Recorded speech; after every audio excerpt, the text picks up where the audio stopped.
আসসালামু আলাইকুম। সবার আগে বাছাই করা 10টি আন্তর্জাতিক খবর জানিয়ে দেব। প্রথমেই থাকছে শিরোনাম। তবে তার আগে অনুরোধ থাকবে ভিডিওটিতে একটি লাইক দিবেন।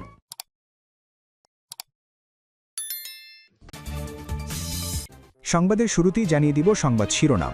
বিক্ষোভে রক্তাক্ত ইরান, হারালো প্রায় ২,০০০ প্রাণ। এরপর জানিয়ে দিব তীব্র উত্তেজনার মধ্যে পাকিস্তানের সঙ্গে যোগাযোগ করল ইরান। তারপর জানিয়ে দিব F-35কে টেক্কা দিচ্ছে J-20, আকাশ শ্রেষ্ঠত্বে কে এগিয়ে, আমেরিকা নাকি চীন। আরও জানিয়ে দিব ইরান যুক্তরাষ্ট্র উত্তেজনা নিয়ে সতর্ক করল কাতার। এবং সর্বশেষ শিরোনাম, ট্রাম্পের গ্রিনল্যান্ড দখলের হুমকি উড়িয়ে দিল জার্মানি। বিক্ষোভের রক্তাক্ত ইরান, হারালো প্রায় ২,০০০ প্রাণ। ইরানে চলমান সরকার বিরোধী বিক্ষোভে প্রায় ২,০০০ মানুষ নিহত হয়েছেন। দেশটির একজন কর্মকর্তা এই তথ্য বার্তা সংস্থা রয়টার্সকে নিশ্চিত করেছেন। তবে এ সময় আটক বা আহত হয়েছেন কতজন তা জানাননি। মঙ্গলবার ১৩ জানুয়ারি নাম প্রকাশে অনিচ্ছুক ওই কর্মকর্তা আন্দোলনকারীদের সন্ত্রাসী আখ্যা দিয়ে বলেন, বিক্ষোভকারী ও নিরাপত্তা বাহিনীর সদস্যদের মৃত্যুর জন্য দায়ী সন্ত্রাসীরা। তবে নিহতদের মধ্যে কারা বিক্ষোভকারী আর কারা নিরাপত্তা বাহিনীর সদস্য সে বিষয়ে তিনি কোনো বিস্তারিত মন্তব্য করেননি। নির্দিষ্ট করে কোনো পক্ষকেও দোষ দেননি। মানবাধিকার সংস্থা ইরান হিউম্যান রাইটস ৮০-র দশকে ইরানে সংঘটিত মানবতা বিরোধী অপরাধের সঙ্গে এখনকার অবস্থা তুলনা করে গভীর উদ্বেগ প্রকাশ করেছে। সংস্থাটির পরিচালক মাহমুদ আমিরি মোগাদ্দাম এক বিবৃতিতে জানিয়েছেন, ইরানে বিক্ষোভকারীদের ওপর যে গণমৃত্যুদণ্ড বা বিচার বহির্ভূত হত্যাকাণ্ডের ঝুঁকি তৈরি হয়েছে তা অত্যন্ত ভয়াবহ। গত ২ সপ্তাহ ধরে চলা এই আন্দোলনে ৯ কোটি মানুষের দেশটিতে রাজধানী তেহরানসহ কয়েক ডজন শহরে কয়েক লাখ মানুষ রাজপথে নেমে এসেছে।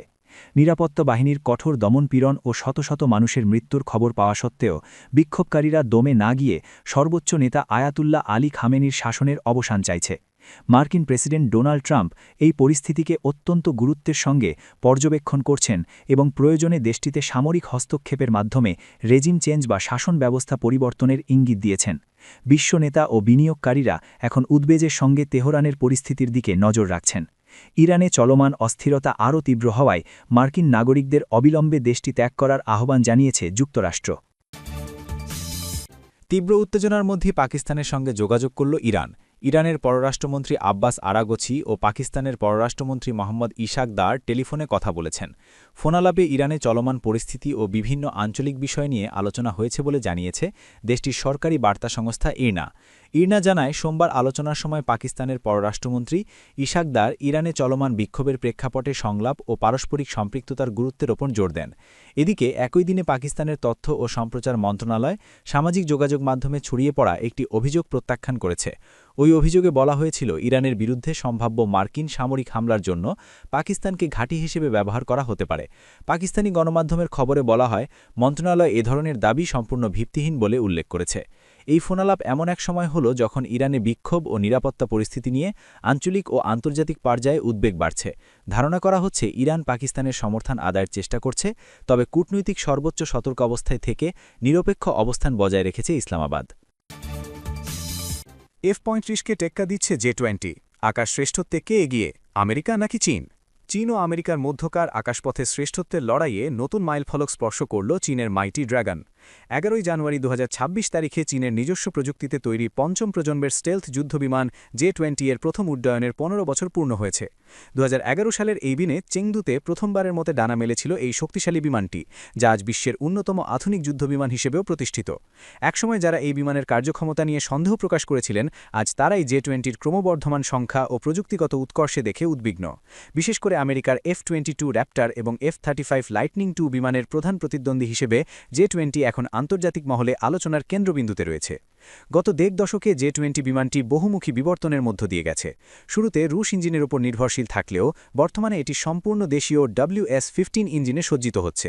এর ফলে বিমানটি এখন অনেক বেশি শক্তিশালী এবং সুপার ক্রুজ সক্ষমতা অর্জন করেছে, যা এটিকে শব্দের চেয়েও দ্রুত গতিতে দীর্ঘ সময় উঠতে সাহায্য করে। শুধু তাই নয়, গত বছর বেইজিংয়ে বিজয় দিবসের প্যারেডে চীন প্রথমবারের মতো এই বিমানের 2 আসন বিশিষ্ট সংস্করণ J-20S জনসম্মুখে আনে। এটি বিশ্বের প্রথম 2 আসন বিশিষ্ট ফিফথ জেনারেশন স্টেলথ ফাইটার, যা যা যুদ্ধক্ষেত্রে ড্রোন নিয়ন্ত্রণ এবং ইলেকট্রনিক যুদ্ধের জন্য বিশেষভাবে ডিজাইন করা হয়েছে। উন্নত এভিয়নিক্স, রাডার ফাঁকি দেওয়ার সক্ষমতা এবং কয়েকশো মাইল দূর থেকে শত্রু বিমান ধ্বংস করার ক্ষমতা J-20কে দক্ষিণ এশিয়া ও তাইওয়ান প্রণালীতে চীনের আকাশপথের আধিপত্যের অন্যতম স্তম্ভে পরিণত করেছে। পরিসংখ্যান অনুযায়ী চীনের হাতে এখন ৩০০রও বেশি J-20 বিমান রয়েছে। বার্ষিক প্রায় ১০০ থেকে ১২০টি নতুন বিমান তৈরির সক্ষমতা অর্জন করেছে বেইজিং। প্রতিরক্ষা বিশেষজ্ঞদের মতে দ্রুত উৎপাদনের এই হার বজায় থাকলে খুব শিগগিরই স্টেলথ ফাইটার জেটের সংখ্যার দিক থেকে চীনও আমেরিকাকেও ছাড়িয়ে যেতে পারে। ২০২০ সালে ভারতের সাথে সীমান্ত উত্তেজনা থেকে শুরু করে তাইওয়ান প্রণালীর মহড়া, সব ক্ষেত্রেই J-20 এর সরব উপস্থিতি চীনের আকাশপথের আধিপত্যকে আরও স্পষ্ট করেছে। ১৫ বছর আগের সেই প্রথম উড্ডয়নটি, যে চীনের বিমান শিল্পের ইতিহাসে এক বৈপ্লবিক পরিবর্তনের সূচনা ছিল, আজকের মাইটি ড্র্যাগন তার সবচেয়ে বড় প্রমাণ। ইরান যুক্তরাষ্ট্র উত্তেজনা নিয়ে সতর্ক করল কাতার। ইরানে চলমান বিক্ষোভের মধ্যে দেশটিতে যুক্তরাষ্ট্রের হামলার হুমকি নিয়ে সতর্ক করেছে কাতার। দেশটির কর্মকর্তারা বলছেন, এই হুমকি থেকে পুরো অঞ্চলে সংঘাত ছড়িয়ে পড়তে পারে, যার ফল হতে পারে বিপর্যয়কর। ডলারের বিপরীতে রিয়ালের রেকর্ড দরপতন এবং এর প্রেক্ষিতে উচ্চ মুদ্রাস্ফীতি এবং জীবনযাত্রার ক্রমবর্ধমান ব্যয়ের প্রতিবাদে গত ২৮ ডিসেম্বর রাস্তা নামেন তেহরানের ব্যবসায়ীরা। এরপর তা তেহরানের বাইরে কারাজ, ইস্পাহান, সিরাজ, কেরমানশাহ সহ দেশের বিভিন্ন শহরে ছড়িয়ে পড়ে। বিক্ষোভে অংশ নেয় বিভিন্ন বিশ্ববিদ্যালয়ের শিক্ষার্থীরা। ইরানি কর্তৃপক্ষ যুক্তরাষ্ট্র ও ইসরায়েলকে চলমান অস্থিরতা উস্কে দেওয়ার জন্য অভিযুক্ত করেছে এবং সেই সঙ্গে কঠোর নিরাপত্তা ব্যবস্থা প্রয়োগ করেছে। ফলে পুলিশ ও নিরাপত্তা বাহিনীর সঙ্গে বিক্ষোভকারীদের সংঘর্ষের খবর পাওয়া যাচ্ছে। এতে আশঙ্কাজনকভাবে বাড়ছে হতাহতের সংখ্যা। এরই মধ্যে ইরানে সামরিক হামলার হুমকি দিয়েছেন মার্কিন প্রেসিডেন্ট ডোনাল্ড ট্রাম্প। গত রোববার মার্কিন প্রেসিডেন্ট বলেন যে ইরানে বিক্ষোভকারীদের বিরুদ্ধে সরকারের অব্যাহত দমনপীড়ন চললে যুক্তরাষ্ট্র সেখানে হস্তক্ষেপ করবে। সেক্ষেত্রে তারা শক্তিশালী বিকল্প বিবেচনা করছে, যার মধ্যে সম্ভাব্য সামরিক পদক্ষেপও অন্তর্ভুক্ত রয়েছে। জবাবে সোমবার ১২ জানুয়ারি ইরানের পররাষ্ট্রমন্ত্রী আব্বাস আরাগচি মার্কিন যুক্তরাষ্ট্রকে সতর্ক করে বলেন, তার দেশ যুদ্ধের জন্য প্রস্তুত। ওয়াশিংটন যদি পরীক্ষা করতে চায় তাহলে তার দেশ যুদ্ধের জন্য প্রস্তুত আছে। দুই দেশের মধ্যে এমন উত্তেজনা নিয়ে উদ্বেগ জানিয়েছে আন্তর্জাতিক সম্প্রদায়।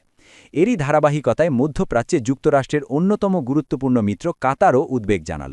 আজ মঙ্গলবার ১৩ জানুয়ারি দোহায় এক সংবাদ সম্মেলনে দেশটির পররাষ্ট্র মন্ত্রণালয়ের মুখপাত্র মাজেদ আল আনসারি বলেন, গত ২ সপ্তাহ ধরে চলা প্রাণঘাতী বিক্ষোভের কারণে যুক্তরাষ্ট্র ও ইরানের মধ্যে ক্রমবর্ধমান উত্তেজনা এবং যুদ্ধের হুমকির মধ্যে মধ্যস্থতা করার চেষ্টা করছে কাতার। তার কথায়, বর্তমান উত্তেজনা এই অঞ্চলে উত্তেজনার সৃষ্টি করবে বলে আশা করা হচ্ছে এবং আমরা পরিস্থিতি শান্ত করার চেষ্টা করছি।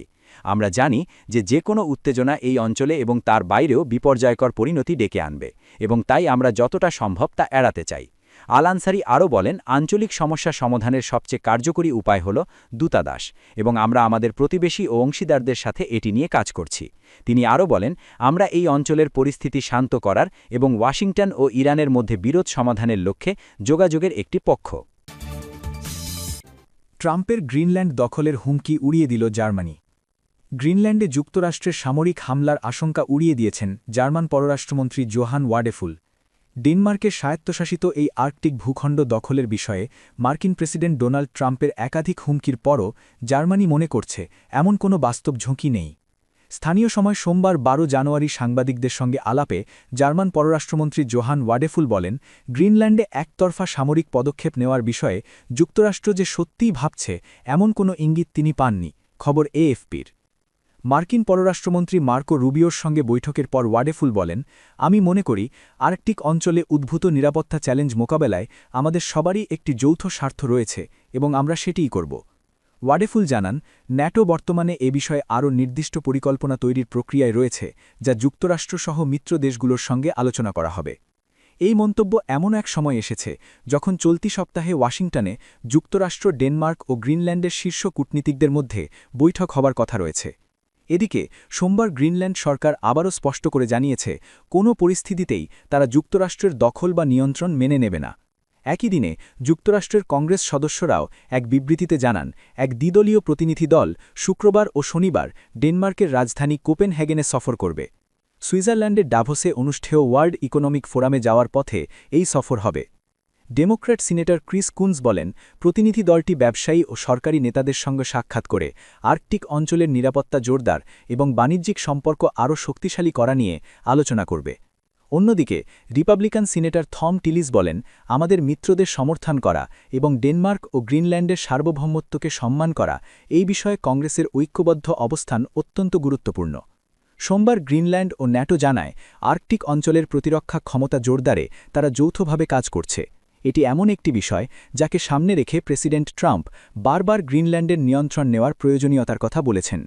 ট্রাম্পের দাবি, আর্কটিক অঞ্চলে রাশিয়া ও চীনের ক্রমবর্ধমান তৎপরতা যুক্তরাষ্ট্রের নিরাপত্তার জন্য হুমকি তৈরি করছে, আর সে কারণেই গ্রিনল্যান্ডের নিয়ন্ত্রণ নেওয়া জরুরি।